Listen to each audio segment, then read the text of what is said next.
Okay, is it okay if I assume? I didn't mean that. I didn't mean that. Yeah. Is it okay if I assume that all of the posters over there by the end of the day will be done? Yes. Is that an okay assumption to make? So I will mark them, the poster, if there's any posters over there in the cupboard. If they're in the cupboard at the end of the day, they're going to be done, right? So I can just mark. I put yours over there beside the telescopes so that nobody can touch them. Yeah, yeah. Because you guys were perfect, right? I don't want anybody copying off you. What? So we got a bunch of, I don't know. You just said we're perfect? Yeah. No, he said you're perfect. Not the work you do is perfect. Take out your half-cell stoichiometry, your 14.3. I just want to finish that really, really quick. And then we're going to move on. Moving on. Yeah, we're going to move on. Does anybody want to rock the diploma registration form? Yeah? What is this diploma? This diploma is January 28th at 9 o'clock in the morning. Actually,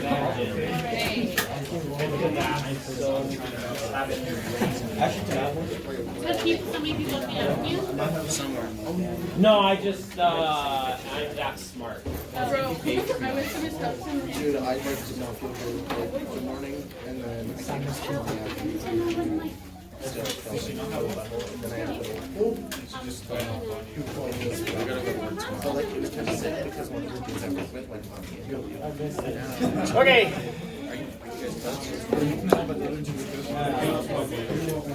So we finished our cell stoichiometry, and then I said, right, these are extra practice questions. If you want to do them, do them. If you don't want to do them, don't do them. But there's plenty of cell stoichiometry questions in the practice diploma questions that I asked you to do. And then we moved on to fuel cells. And remember, the whole point of a fuel cell is that you don't have to recharge it. You don't have to wait for the kind of, because remember, we're going to, in our normal battery, we're going to run out of electrolyte, or we're going to run out of electrode, right? So in a fuel cell, you won't. As long as you have a constant supply of fuel, then you won't have to replenish any of the electrolytes or anything like that. So a fuel cell can be operated. It's still a voltaic cell. It still totally operates on the exact same principles as every other voltaic cell, right? So the cathode is where we get reduction, and the anode is where we get oxidation, and everything like that. Sorry, cathode, anode. But you don't have to wait for the battery to die just to replace it and then recharge the old battery. You just have this thing working non-stop 24/7. And you don't have to worry about it being replenished at some point in time. Then I asked you to do a couple things. I asked you to finish 2 practice diploma questions. Let's take a look at this. When you look at this, does it look like a voltaic cell? Maybe, kind of. Is there a cathode and an anode? Is there an electrolyte between the cathode and the anode? Yeah, absolutely. I see a porous carbon electrode here. I see a porous carbon electrode here. Like, we've got lots of experience with those carbon electrodes. And in between is an electrolyte. Happens to be a polymer membrane, whatever. It's just a fancy word for something that holds an electrolyte. And then also in between are some catalysts. Now, hopefully you notice that here we've got our half reactions. So one of these is a cathode, one of these is the anode, and the border, the barrier between the electrode and the electrolyte is where we get all of our reactions happening. Does that make sense? It's the same thing as all of our other cells, is where the electrode comes into contact with electrolyte. That's when you get all of these reactions. That's where all of the reactions happen. So we've got electrons being transferred from one side to the other. This is a spontaneous reaction. Did anybody figure out, I just want to go through for posterity's sake, what were the coefficients for this? 3, 4, 2, 2?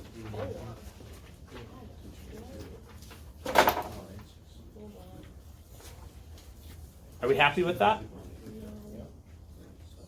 Some people might get screwed up by the water, right? Why? There's water on both sides, right? So you're going to get 2 waters on this side. I'm just going to draw the parts of the reaction.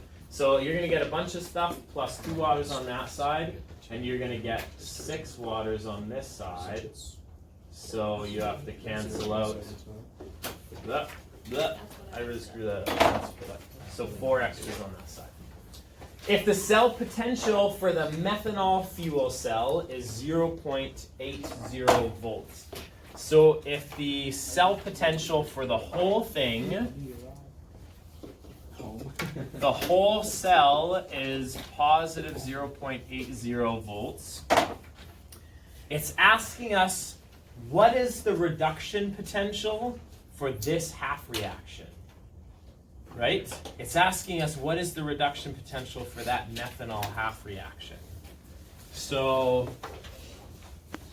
the reduction potential involving the methanol half reaction, so E cell is equal to 0.80 volts. Do you know the reduction potential for one of these half reactions? Do you know the reduction potential for one of these 2 half reactions? Yes, what is the reduction potential for this thing here? For this half reaction? 1 point what? 1.23?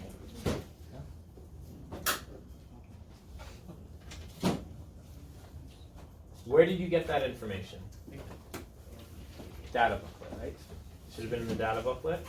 Is this the cathode or is this the anode? This is the cathode.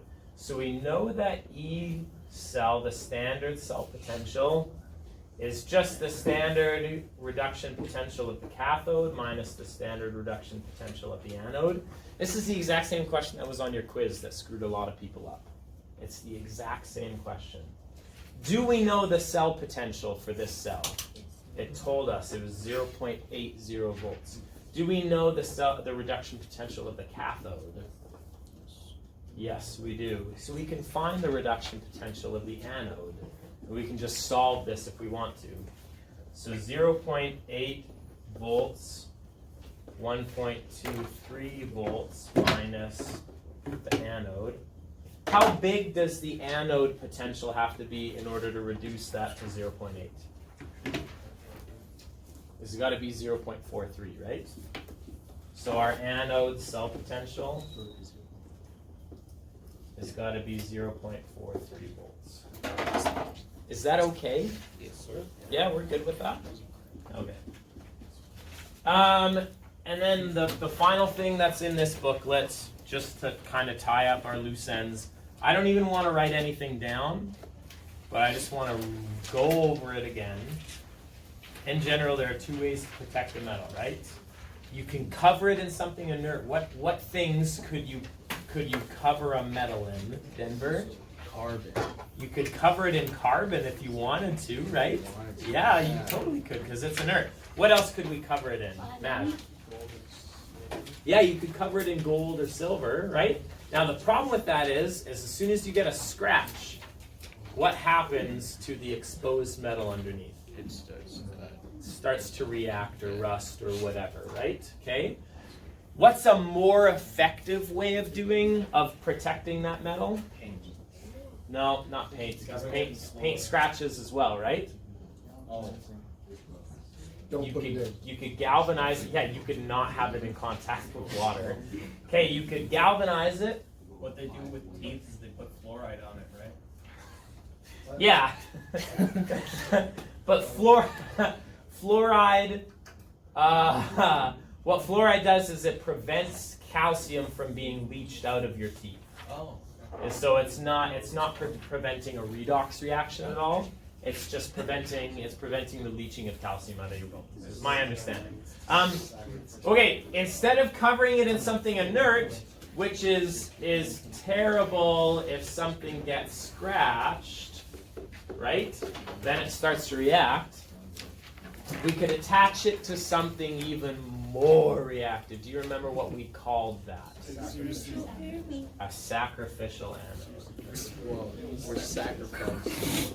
I need to hold it. Why do we have to sacrifice, you know? This isn't like... Because some things, Kelton, there are some things in this world you want to protect, and there are some things in this world that you're willing to give up in order to protect those things. You're right, Denver. That is a very, there is a very deep That was it. Wow, I'm just saying. There's a very deep underlying You're right, message. you're right. Okay, Denver, I'm gonna need you to really protect my metal here, okay, bud?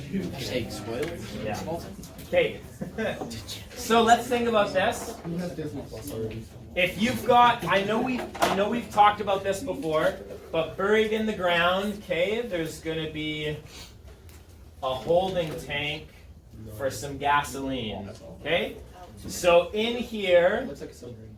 is going to be it does look like a submarine. It's going to be gasoline, right? Now, the outside of the gasoline is going to be made out of steel, but steel is mostly made out of iron. Sir. So that iron is that iron potentially prone to rusting? Yes, sir. Yes, absolutely it is. Now, totally, Jordy, what could we do? What's our first line of defense? What's the easiest way to protect it? Wire it in gold. You just paint it, preferably not in gold, but yes, you paint it, right? That'd be So we're going to paint this, but the problem is, in the process of putting this tank in the ground, do you think it's possible that the paint either will deteriorate over time, or we might get a couple scratches in the paint? You might get a couple scratches. You might get a couple scratches. So in order to, remember, Kelton, there are some things in this life that are worth saving, right? So this gasoline tank, what happens if it starts to rust, and it starts to rust so much that it starts to degrade? What's going to happen? Buy a new one. Yeah, well, you got to buy a new one, but before that happens, when this starts to degrade, what gets leaked out of here? Gasoline Valuable gasoline. into the more valuable environment, right? It's not that we care about the gasoline, it's care about the environment. Gasoline comes from the environment, so when you just Don't be giving even, back, do not start with me. Did you know that lead is naturally occurring too? Why don't you go drink some lead water? that'd be like fun, actually. No, you would Would it taste like- no, you would literally go insane. That's like And you would no. They could make a movie. That wasn't a threat. That'd be an awesome movie. Yo, they could make a movie about it. They could make a movie. It wasn't a threat. And at the end, it was like based on Yeah, it's like based on a true story. No, we don't want to talk. Anyways, no. Shut up. Okay. So this, we care about the gasoline not leaking out into the environment. So attached to this, we will attach a brick of something. What do you want that brick to be made out of? Let's make it. No. Vibranium cells. Vibranium doesn't exist, and titanium would be terrible because titanium doesn't react in redox reactions. We want it to be more reactive than iron. Fluorine. What is nickel more reactive than iron? Yeah. So this could be made out of nickel. What else could it be made out of? A lot of Aluminum. What else could it be made out of? silicon. No. Do you know where we're getting these from? It has to be more reactive than iron. Find iron. Right? Gold. No, find iron on your. No. Find iron. There you go. On the table of half reactions, right? Potassium would work. The problem is we don't want it to react with just water by itself because potassium reacts very violently with water. So, but theoretically, yes, potassium would work. Okay, yeah. Okay, so how does that brick of nickel, how would it save the right side of the gasoline tank? And that's the weird thing is because so this nickel is attached to the iron via a what? Wire. A wire, right? It's attached through a wire to the iron. So let's say this iron. So what you're saying is, if I do,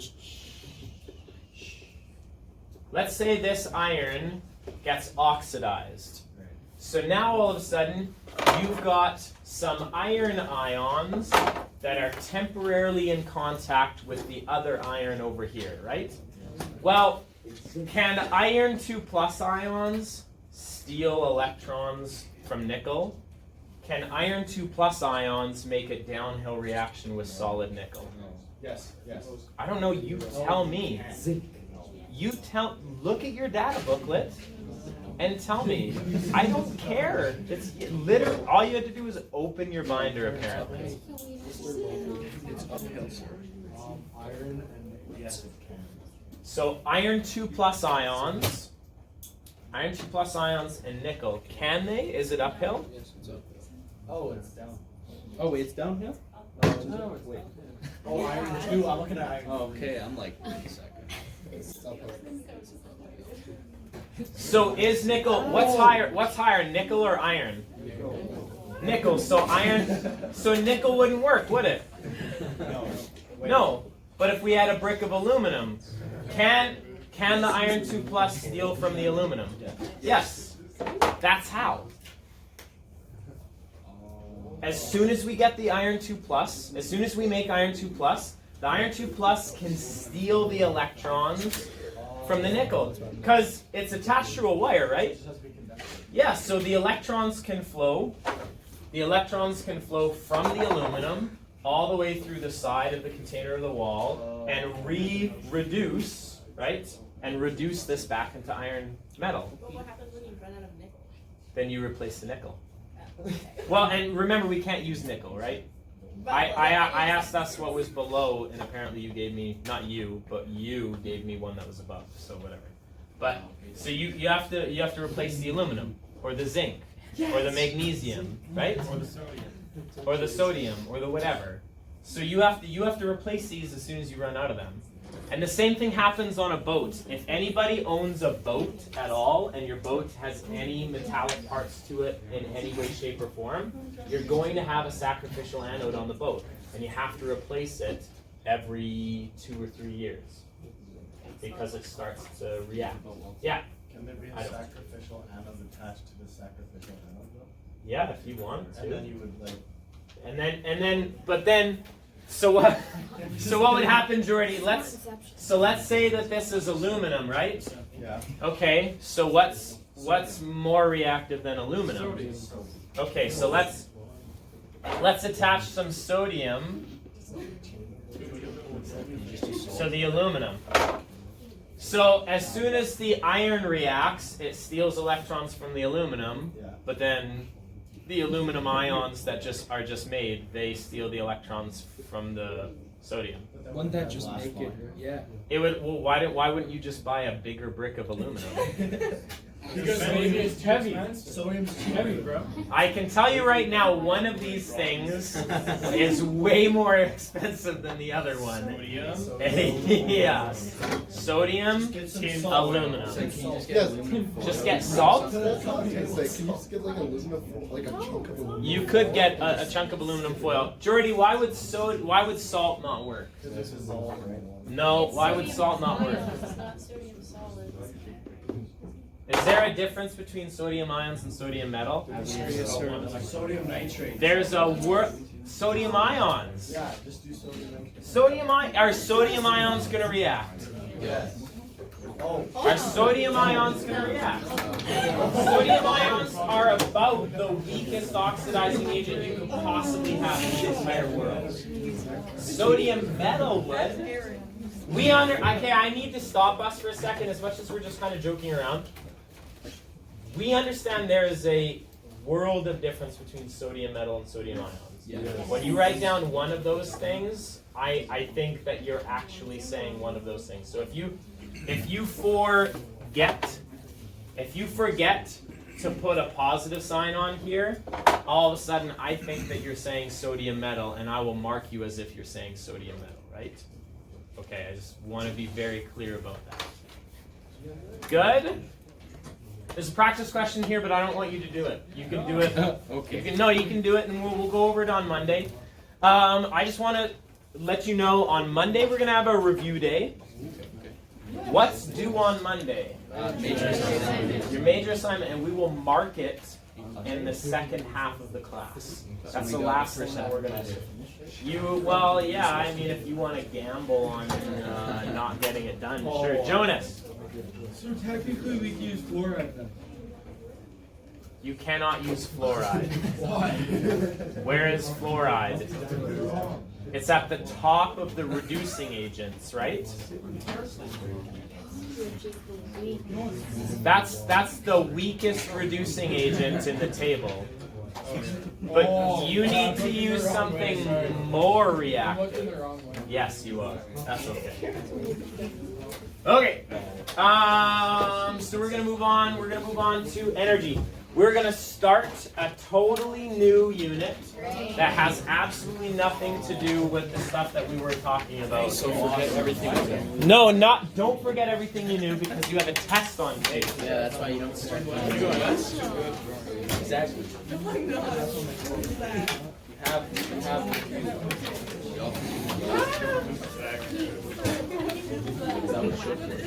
So, are we doing review on Monday? Yeah, we're gonna do. Then we're going head to go back. Okay, so what's the other option? We do the review today and we do a test on Monday. We do it Today? No. We do neither.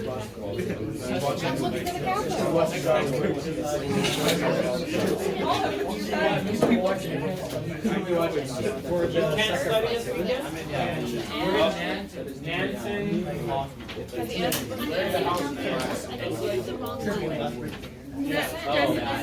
Have fun in Nansen. So you guys can watch the videos together. The YouTube videos.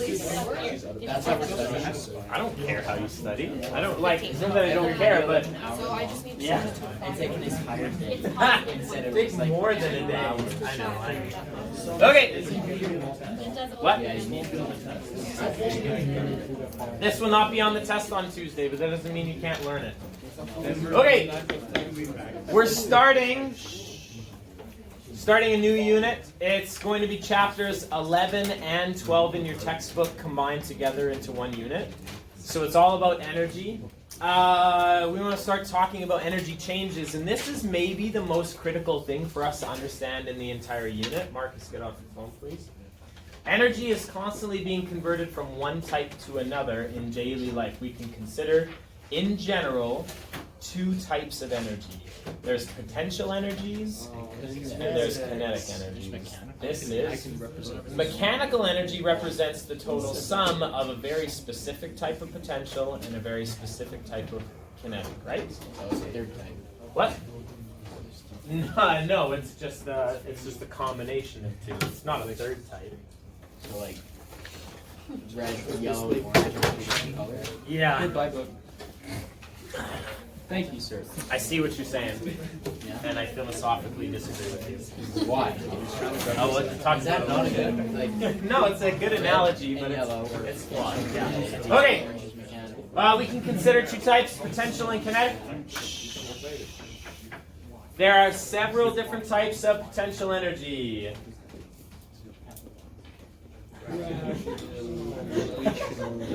You should be very familiar with gravitational energy. What is gravitational potential energy?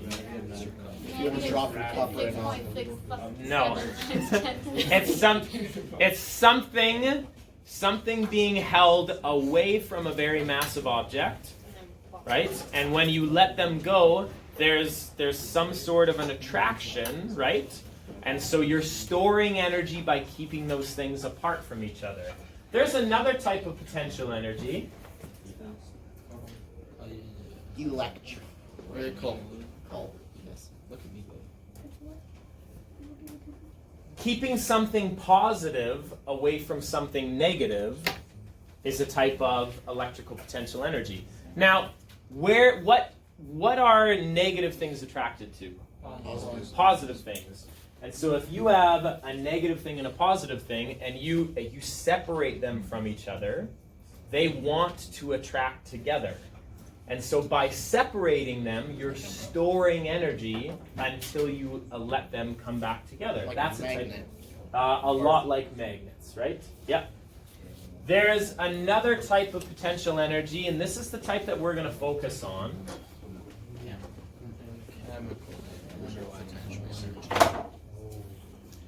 Chemical potential energy is the energy stored in chemical bonds.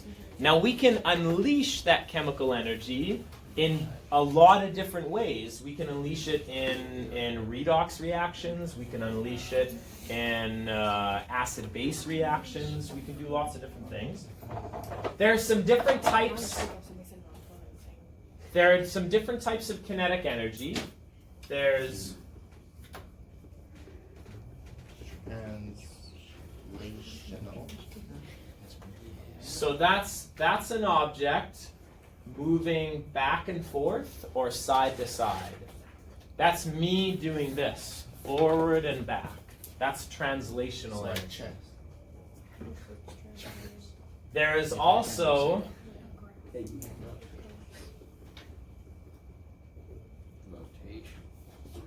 rotational energy.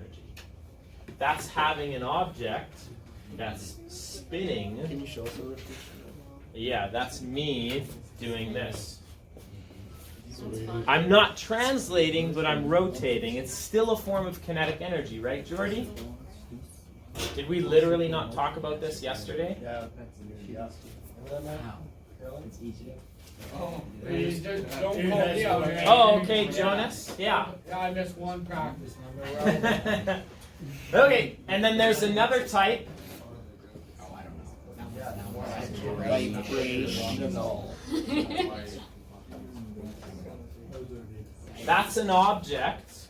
That's, for example, if you had a molecule that was shaped like this, vibrational energy is parts of this moving in like scissors. Yeah. Yeah. Elastic. Yeah, we could say elastic too. There's elastic. There's nuclear, right? But I was just trying to get examples of ones that were fairly easy for us to conceptualize. Walton, do we get to have fun with nuclear energy? No, Why not? because we don't have a slow-poke nuclear reactor at the school. A slow-poke nuclear reactor is one of the safer kinds of nuclear reactors. Anyways, so we're going to use chemical energy, and we are going to talk about the conversion between potential energy, chemical potential energy, and kinetic energy. The study of energy changes is called thermochemistry. Can you understand why it's called thermochemistry? The relation between heat and chemistry. Every changes or energy changes in chemical reactions is the focus on this unit. Okay, let's take a look at this picture that I drew on the board with my expert artistic skills. What does it kind of look like? A glass half full. With water. It's not even halfway. It's more than I know there's halfway. a cup that has Yeah. Okay, so we have, instead of saying cup, glass, jar, whatever, can I say we have a container? The container contains what? Water. A liquid. Some sort of a liquid. We're going to assume it's water for the time being. Okay. Okay. Thermometer. Did you draw that? I did. You did a great job. With a meter stick. That makes sense. What's inserted into this container? A thermometer. So the thermometer measures what? Heat. Heat The thermometer, it directly measures temperature, but really, what a thermometer does, a thermometer, or thermometer, it measures the average kinetic energy of a substance. Holy, that's terrible. Substance. It's not measuring the average kinetic energy of the object as a whole, but it's measuring the average kinetic energy of the particles inside the substance. Now let's think about this. If this water was hotter, what would happen to the particles of the water? They would move faster. Does that make sense to you that it's describing a greater kinetic energy? Yes. Yes. So if I were to heat up this substance, the molecules move faster. That increases the temperature. So it's a measure of the average kinetic energy of the particles inside that substance. So when studying changes in energy during chemical reactions, we want to have what we call an isolated system. An isolated system is a system that is isolated, thanks, that doesn't allow matter or energy in or out.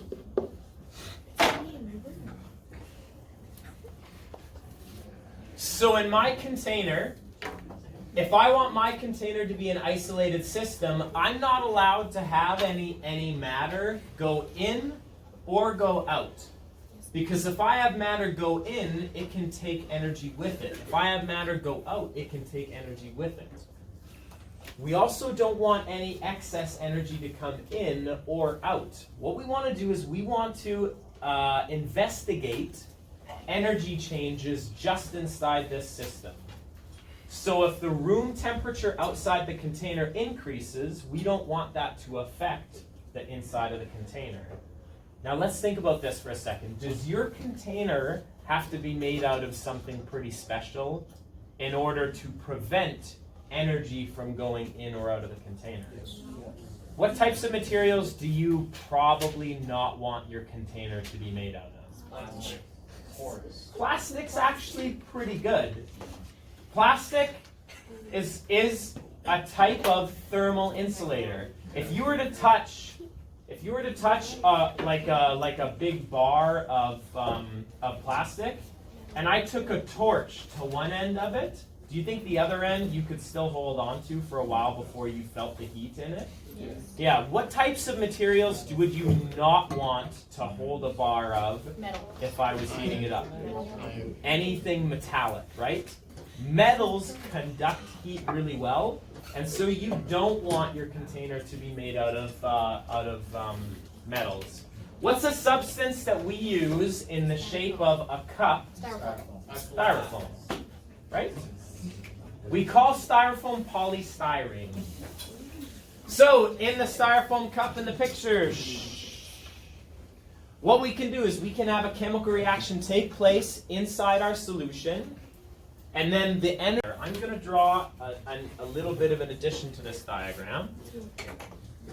Let's say you've got two particles, a red particle and a black particle.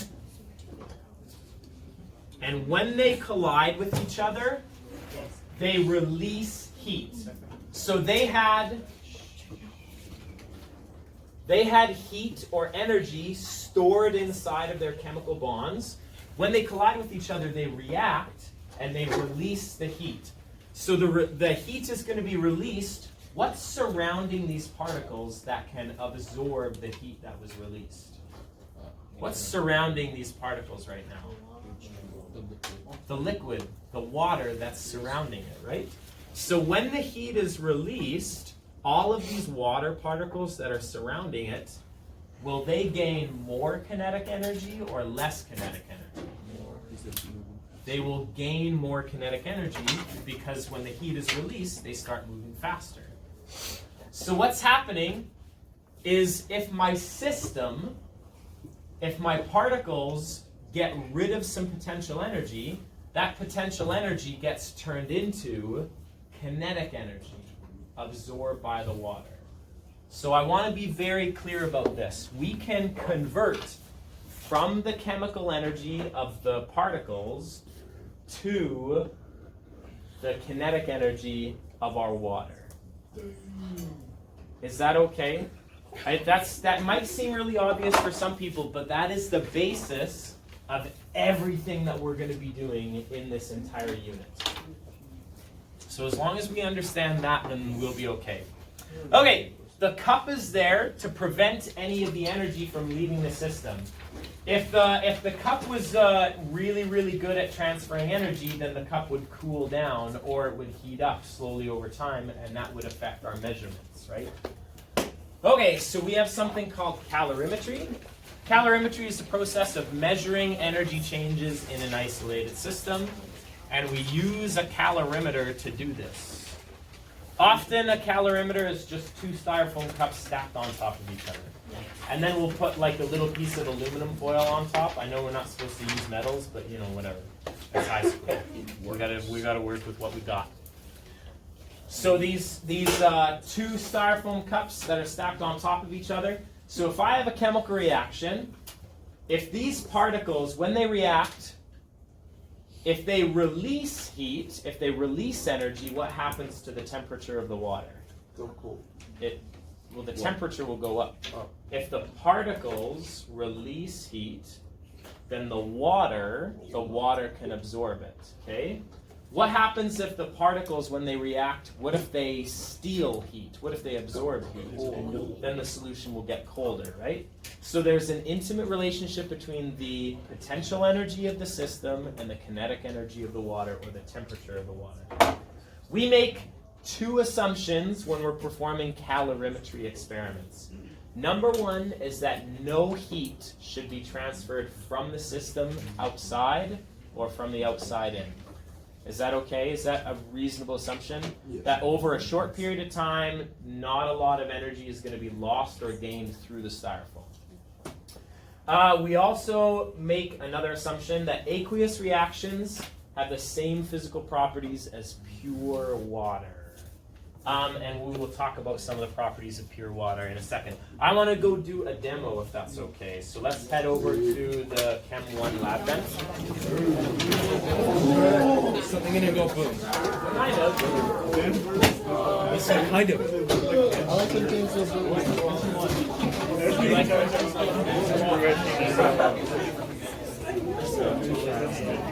Oh, yeah.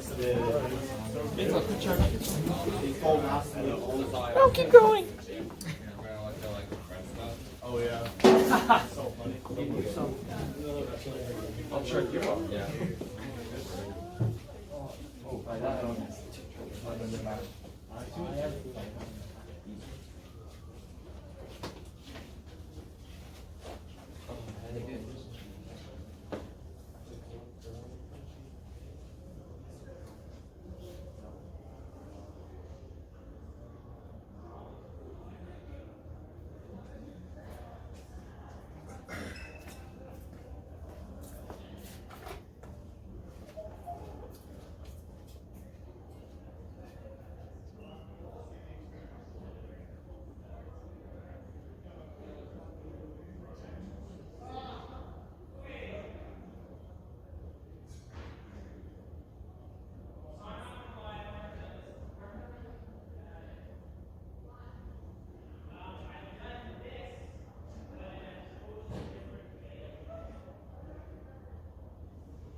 Two games just stronger and lively.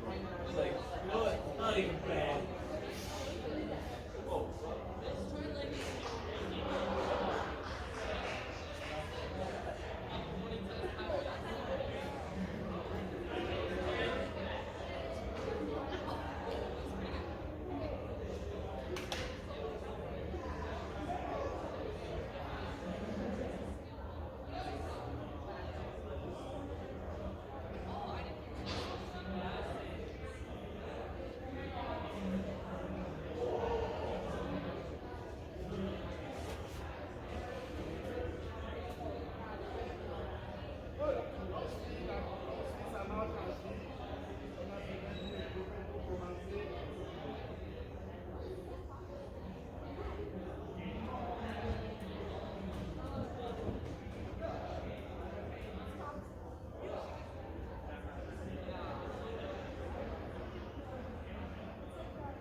your pants. I know. Try your pants. Jesus. I'm not a towel. It's not hard. That was cool. I'm not a towel. You ever just instant away?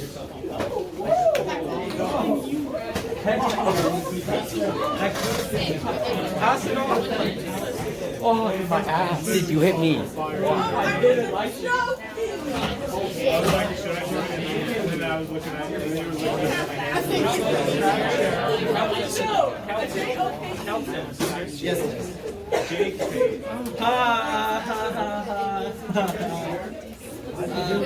I'm so cool. Okay. Let's talk about firebending. Let's talk about firebending. So, the first thing I want to ask you is, for those of you who performed that little demonstration, did the flames hurt your hand? No, nah, I just got those. No. I mean, it was like. What, Mark? It's because your hands, not because your hands were washed, because they were wet. And so let's draw a little picture of your hand. This is going to be bad. Oh, This is yeah. going to be I so can't bad. Just do an oven mitt. Do an oven mitt. Do an oven mitt instead of actual hands. Yes. Oh my God.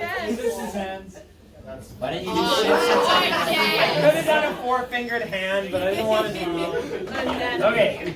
Okay, so what I want to know is if you're holding... Don't compare your hand to it. Straight line. How would you do a normal hand? No, whatever. Just trace your hand. Just trace your hand. I don't. No, I don't. No, I don't. with a thumb? It's not. No, it's not going to work very well. Just do a Mickey Mouse glove. I think that looks worse than that. Sorry. Nah, whatever. Okay, so let's try this. If you are holding those methane bubbles, and we ignite the methane bubbles Hands on fire. in your hand, okay? So remember, the methane is releasing its potential energy. It's getting rid of its potential energy, and it's turning it into heat. What is surrounding the methane that is there to absorb the heat right now? H2O. No, right now. Your hand. Your hand is there to absorb the energy from the fire. But when we do the same thing, but this time we cover it in a layer of water. This time when we do the same thing, but we cover it in water, and we light it on fire, what's there to absorb the energy from the potential energy? Water. The water is. And water has something that we call a really high specific heat and capacity. What that means is that if you took a gram of water, it can absorb more energy than a lot of other different substances before its temperature rises by 1 degree Celsius. Okay? I do want you to actually take out your data booklet and turn to page 3. Page 3. What's that?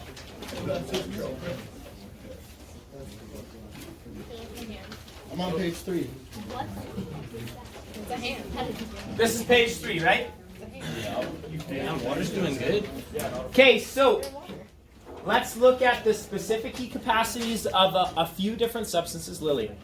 Yeah, you can. Sorry. Let's look at the specific heat capacities of some of these substances.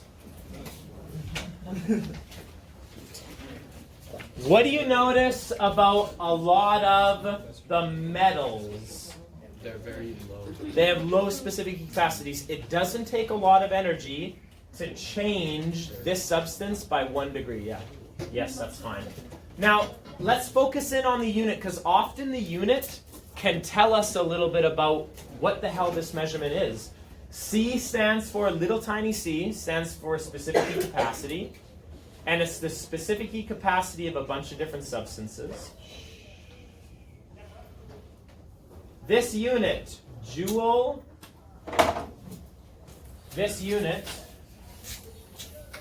joule per gram degree Celsius.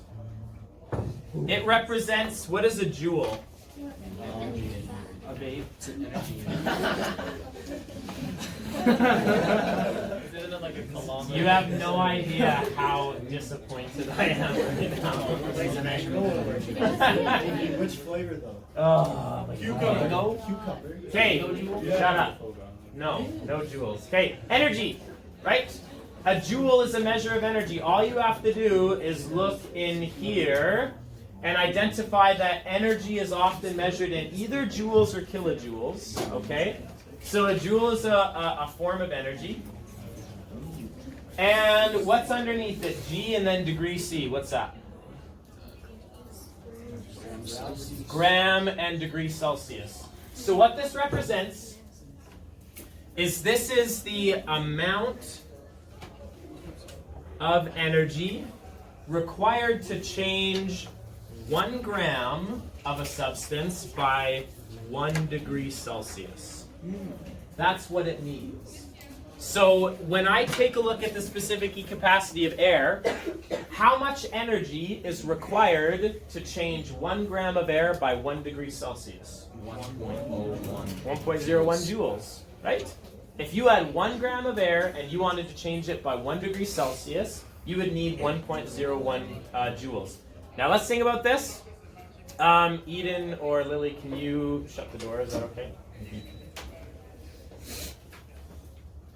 If you had 1 gram of air and you wanted to change it by 1 degree Celsius, it would require 1.01 joules. If you had 2 grams of air, how much energy would it take to increase it by 1 degree Celsius? 1.01 times 2.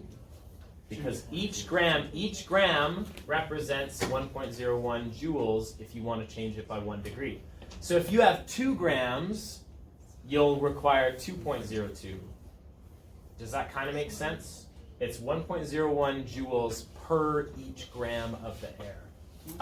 Now we can use, hopefully you can kind of understand that unit analysis is going to be pretty powerful for us here in a little bit. Would you agree?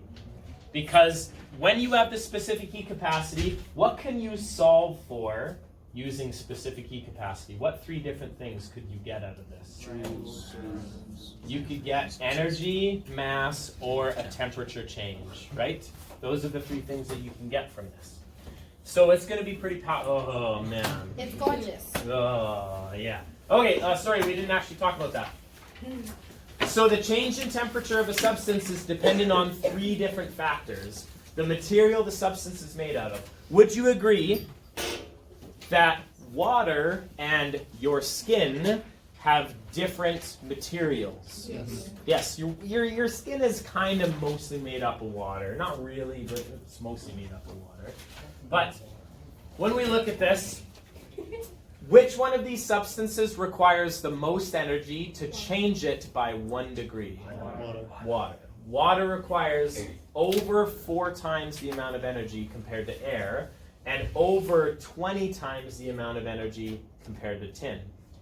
So let's think about this for a second. If I had 1 gram of tin and 1 gram of water, which one would take less energy to increase its temperature? Tin. So tin will heat up faster with the same amount of energy. Yeah.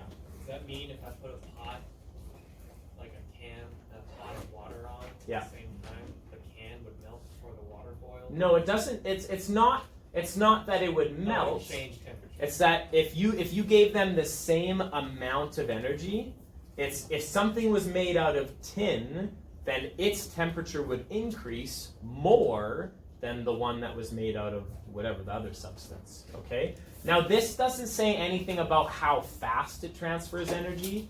It just means how fast it increases its temperature. They're kind of related, but they're not completely related. Okay, the amount of substance being heated. Do you think, what would it take? Would it take, if you had a kilogram of a substance and a gram of a substance, and you added the same amount of energy to both of them, which one would increase temperature more?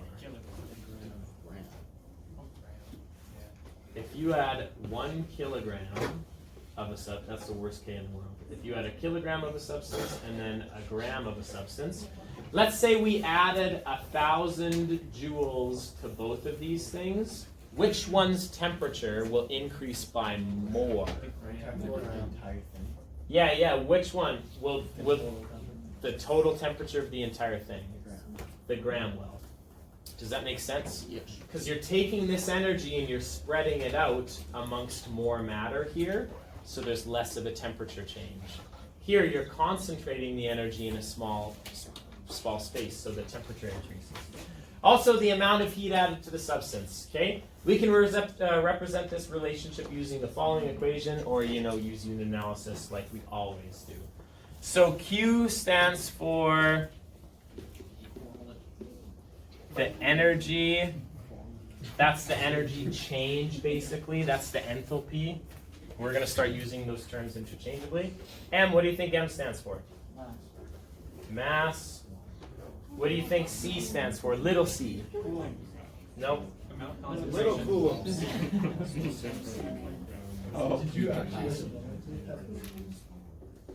It's tough because this is the third version of a C that we've run into so far. Yeah, big C is concentration, big C as a unit is coulombs, and now little c is specific heat capacity.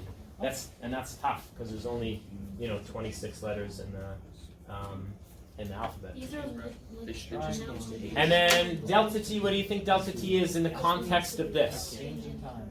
Nope, it's the change in temperature. Yeah, so this is the temperature change. Okay, but we don't need to use this formula. If you want to use this formula and rearrange it, that's fine. I'm not going to, though. I'm really honestly not going to here. Okay, so let's look at this. Specific heat capacity is the energy required in joules to change 1 gram of substance by 1 degree. What is the specific heat capacity of water and copper? Write it down. Go ahead. Find the value. Just open up your data book. Just open up your data book. And then it's covers. Copper is 0.2. What is it?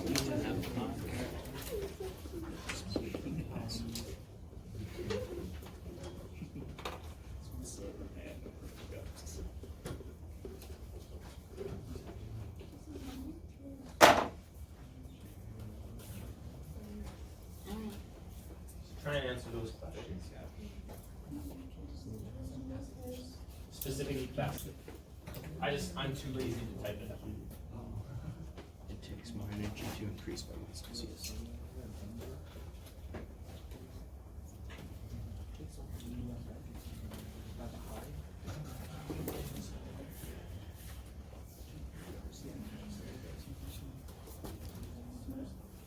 Yeah.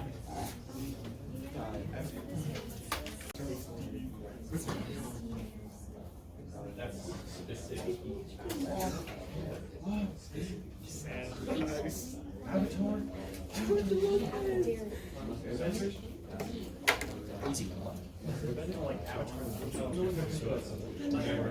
for Jake Sully? yes. My cat. AWA? Jake Sully? Orange and black cat. Yes. Okay. Orange is spaz. Okay, I'm going to give you 20 seconds to finish up these questions, and then we're going to talk about it.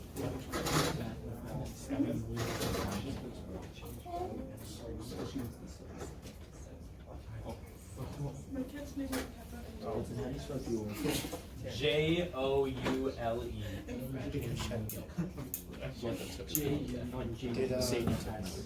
I know. Yeah, we wrote that on it. She still like has something. It's a draw diagram of like two. If you No. Should I? Can we do that on No, you can't. I mean, you can, and I will destroy you on the test, but that's okay. What If what? Never. What if you're willing to take that hit for the joke? No. Yeah. No. No. Remember, there's some things in this life that are worth saving. Right? No. It was a bad joke. Okay, what does it mean? Somebody let me know, what does it mean to have a high specific heat capacity? What is... It's telling you that it requires more energy to change its temperature compared to other substances, right? I wouldn't say longer, because longer means more time, and I understand what you mean by that. What I would say is it takes more energy. Because Preston, I could give a lot of energy in a short amount of time, or I could spread out that energy over right? What? Yeah, it takes more heat, more energy, takes more energy to change its temperature. If you had equal masses. Yeah, Jordy. Is it the same for the opposite, like clean it up? Like, does it take negative 1.01 to change the air temperature lower? No, what that means is if when the temperature of air reduces by 1 point, or like by whatever 1 degree Celsius, that means 1 gram of air, every 1 gram of air would have lost 1.01 joules. So I see what you're saying. Yeah. In both directions. Yeah. So if something's temperature decreases, it must be giving away kinetic energy.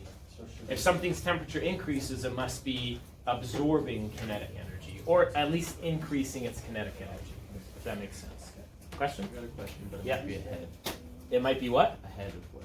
Okay, let's just finish this and then you can answer your question. This is kind of where we're going to stop for today. What? Just wanting to let everyone know that grade 9 basketball tryouts will be starting next week. Grade 9 girls. We're going to answer this. On Monday at 3:30 We're going to answer in the this. men's gym. Hallway on Monday, 5:15 in the main gym. There is popcorn sales at lunch across the campus.